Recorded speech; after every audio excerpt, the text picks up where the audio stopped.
नमस्कार दोस्तों, यह है एपिसोड नंबर 5 और आखिरी एपिसोड इस सीरीज़ का। लास्ट एपिसोड में हम लोगों ने खजाना गणेश मंदिर के दर्शन किए। मंदिर के दर्शन करने के बाद हम लोगों ने बाहर आके ऑटो पर लेके हम लोग अहिल्याबाई होलकर के म्यूज़ियम की ओर चल पड़े। रास्ते में इंदौर की स्वच्छता देखते हुए जा रहे थे। काफ़ी साफ़ सुथरा शहर था। इंदौर की स्वच्छता पूरे देश में विख्यात है। यह शहर सबसे ज़्यादा स्वच्छ शहरों में माना जाता है। भारत सरकार ने भी इसको कई पुरस्कार दिए हैं। इंदौर मध्य प्रदेश के मालवा के पठार पर स्थित है, जहाँ पर्यटक खुशी से सैर के लिए जाते हैं। यह मानव निर्मित आकर्षण भूमि है। इंदौर को मध्य प्रदेश का दिल भी कहा जाता है।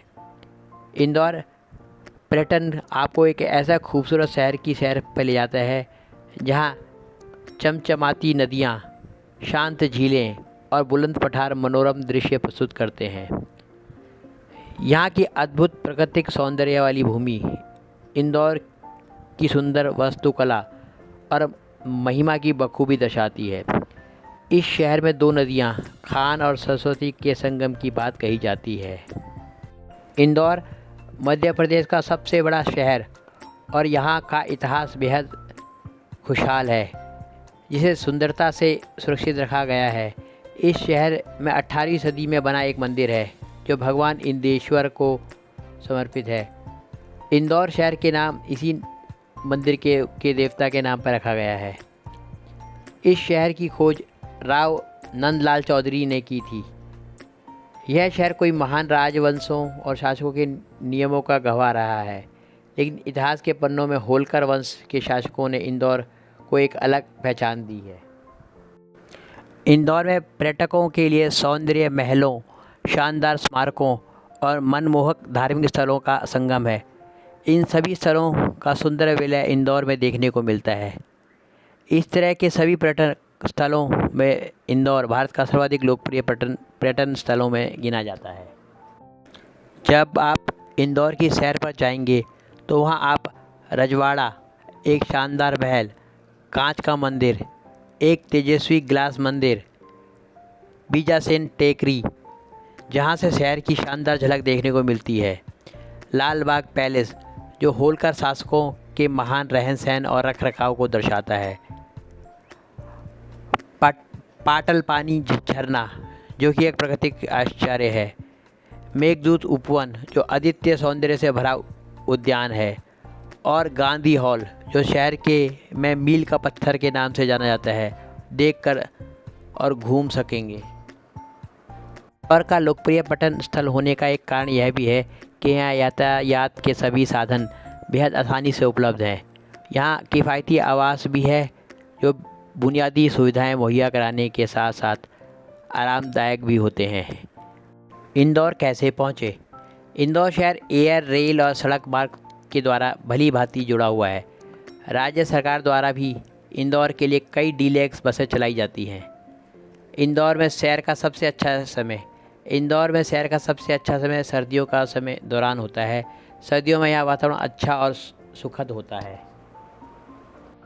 इंदौर सड़क मार्ग से पूरे मध्य प्रदेश तथा भारत के अन्य भागों से जुड़ा हुआ है, जो मध्य प्रदेश के विभिन्न शहरों व हिस्सों से अच्छी तरह जुड़ा हुआ है।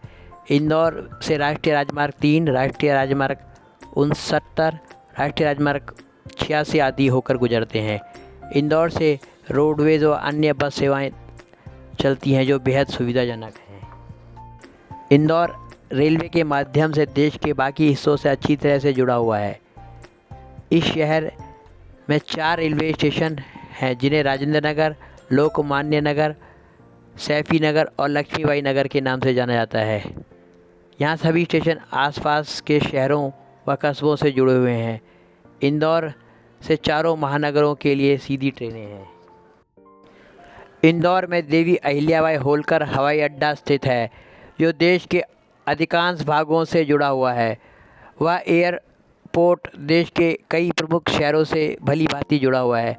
कई महानगरों से उड़ानें भरने वाले फ़्लाइट भी इंदौर से होकर गुजरती हैं। यहाँ पर सुविधाजनक और बुनियादी ढांचा सराहनीय है। और हम लोग अहिल्याबाई होलकर म्यूज़ियम पहुँच गए। अहिल्याबाई होलकर म्यूज़ियम में उनके द्वारा किए गए कार्यों को प्रदर्शित किया गया है तथा उनकी जीवनी को दिखाया गया है।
एक घंटा म्यूज़ियम में घूमने के बाद हम लोगों को भूख लग गई, तो हम लोग इंदौर की मशहूर स्ट्रीट 56 पहुंच गए। खान पान के मामले में मध्य प्रदेश का इंदौर शहर देश दुनिया में जाना जाता है। यहाँ के जायके विश्व भर में मशहूर हैं और यही कारण है कि यहाँ पहुँचने वाले विदेशी पर्यटक यहाँ का स्वाद नहीं भूल पाते। चाहे जलेबी पोहा हो या यहाँ की चाट पकौड़े या फिर मूंग के जायकेदार हलवा, बात जब इंदौर के जायके की होती है तो यहाँ का मशहूर जगह 56 का नाम जरूर रुकने का है।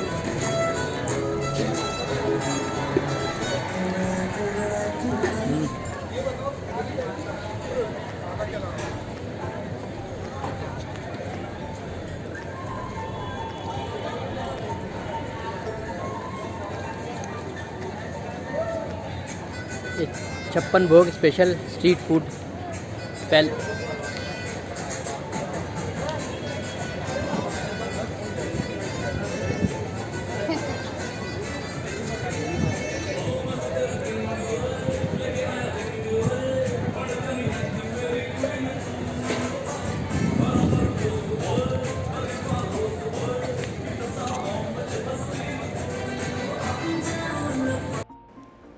छप्पन जैसे कि नाम से ही स्पष्ट है कि यहाँ एक साथ 56 दुकान होने के कारण इसका नाम पड़ा। इंदौर को जानने वाला जब कभी भी यहाँ आता है तो 56 जाना नहीं भूलता। और हम लोग 2:30 बजे अपने होटल में वापस आ गए और 3 बजे हम लोगों ने होटल खाली कर दिया। ऑटो पकड़ के हम लोग इंदौर रेलवे स्टेशन आ गए। 4:30 बजे की हमारी ट्रेन इंदौर नई दिल्ली थी। स्टेशन पहुंचने के थोड़ी देर में ही हमारी ट्रेन भी लग गई। सही समय पर ट्रेन चल पड़ी। 6 बजे के करीब हम उज्जैन स्टेशन पहुंचे। थोड़ी देर वहाँ रुकने के बाद ट्रेन आगे बढ़ चली। 7 बजे के करीब हम नागदा जंक्शन पहुंच गए। वहाँ पहुंचकर हम लोगों ने रात का डिनर लिया और डिनर करने के बाद भी ट्रेन थोड़ी देर में चल पड़ी और 9 बजे तक हम सब लेट गए क्योंकि ट्रेन को फरीदाबाद स्टेशन सुबह 5 बजे पहुंचना था। इसके लिए हमें जल्दी उठना था और ट्रेन अपने सही समय पर फरीदाबाद स्टेशन पहुंच गई। हम लोग स्टेशन पर उतरकर और ऑटो लेकर सुबह 6 बजे तक अपने घर पहुंच गए। इस तरह हमारी 2 ज्योतिर्लिंग उज्जैन महाकाल और ओमकारेश्वर और देश की सबसे साफ सिटी इंदौर की यात्रा ख़त्म हुई। मैं आशा करता हूँ आपको मेरे साथ यात्रा का अनुभव हुआ होगा। कृपया करके हमारे चैनल को अवश्य सब्सक्राइब, लाइक और कमेंट करें। धन्यवाद। ओम नमः शिवाय।